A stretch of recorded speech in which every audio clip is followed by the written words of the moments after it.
pemimpin tertinggi Iran memimpin upacara pemakaman untuk pemimpin Hamas Ismail Haniyeh. Ismail Haniyeh disemayamkan di lapangan Azadi Tehran dan ramai dikunjungi warga yang melayat.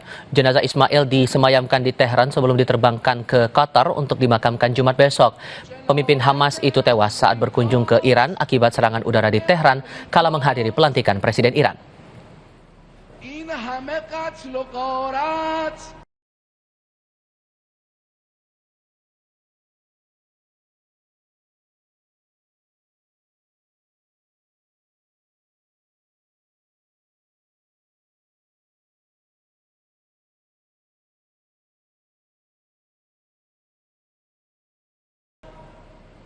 Kami ajak Anda nanti ke Museum Paradoks di Inggris yang memberikan pengalaman menarik bagi pengunjung dengan efek khusus dan ilusi optik. Tetap di Sapa Indonesia Malam.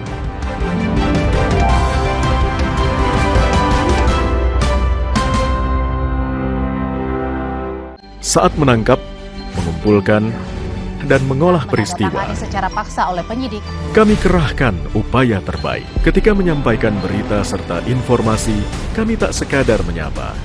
Ada referensi, aspirasi, juga inspirasi yang menjadi misi. Sapa Indonesia di Kompas TV. Independen.